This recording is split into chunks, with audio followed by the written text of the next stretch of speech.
పెద్దలకు మరియు ఇక్కడ ఉన్నటువంటి విద్యార్థులందరికీ కూడా నా నమస్కారాలు. నా టాపిక్ ఏంటంటే ఆత్మవిశ్వాసం పెంపొందించుకోవడానికి గల కారణాలు. అసలు ఆత్మవిశ్వాసం అంటే ఏమిటి? ఆత్మవిశ్వాసం అంటే మన మీద మనకు నమ్మకం కలిగి ఉండడం.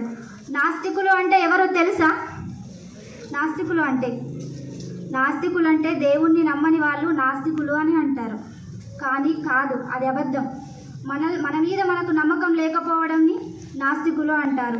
ఆత్మవిశ్వాసం కలిగినటువంటి వ్యక్తులు ఇతరుల సలహాలను పాటించరు. వాళ్ళు ఎలా ఉంటారంటే, ఫర్ ఎగ్జాంపుల్, విమానం ఎప్పుడు చూడని వాడు విమానాన్ని నడపాలనుకుంటాడట. తుపాకీ పట్టుకోవడం చేత కాని వాడు యుద్ధానికి వెళ్ళాలని అనుకుంటాడట. అసలు సముద్రాన్ని చూడని వాడు సముద్రంలో ఈదాలి అని అనుకుంటాడట. అంటే దీని అర్థం ఏమిటంటే, ఆత్మవిశ్వాసం కలిగినటువంటి వ్యక్తులు ఎంత సాహసవంతమైనటువంటి పనులను కూడా చేయగలుగుతారని నమ్మకం.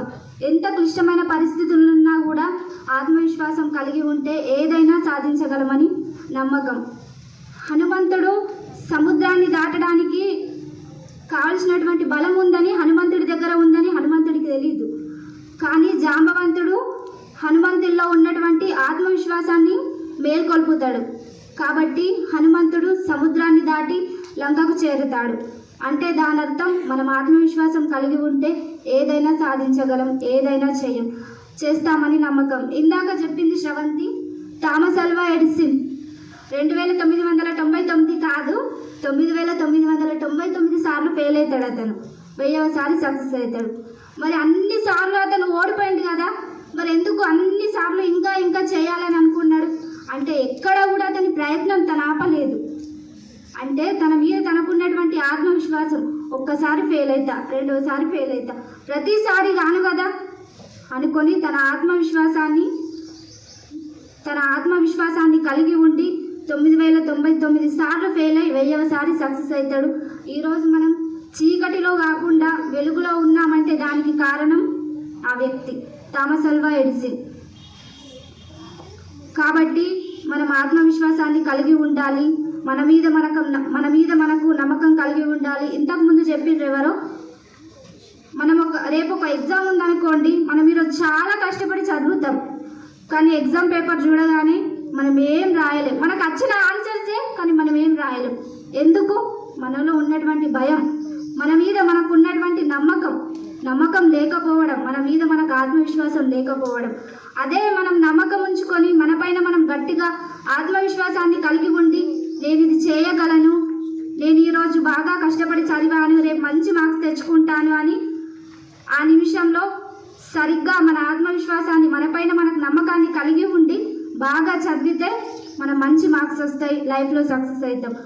వివేకానంద స్వామి ఒక చెప్పారు, మనలోనే మన మేధాశక్తి దాగి ఉంది అని. మన బలమే మన జీవితం, మన బలహీనతే మరణం.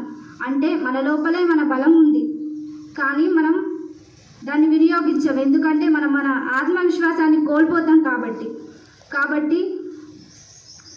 అందరూ కూడా ఏదైనా మన మీద మనకు నమ్మకం ఉంచుకొని, మన మీద మనకు ఆత్మవిశ్వాసాన్ని కలిగి ఉండి, నేను ఇది చేయగలను, ఎంతటి క్లిష్టమైన పరిస్థితులను కూడా సాధించగలను అని నమ్మకం ఉంచుకొని ప్రయత్నించండి. లైఫ్లో సక్సెస్ అవుతారు. మిమ్మల్ని మీరు నమ్మండి.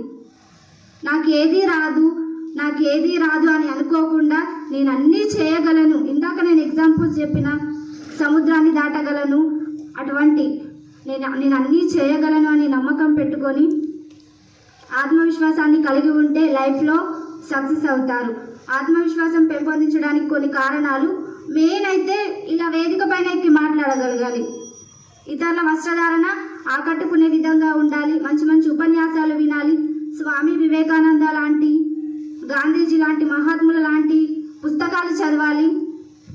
సో ఆత్మవిశ్వాసాన్ని కలిగి ఉండండి, మిమ్మల్ని మీరు నమ్మండి, లైఫ్లో సక్సెస్ కాండి. నాకు ఈ అవకాశం ఇచ్చినందుకు ఇక్కడ ఉన్నటువంటి పెద్దలందరికీ కూడా కృతజ్ఞతలు తెలుపుతూ ఇంతటితో ఉపన్యాసాన్ని ముగిస్తున్నాను.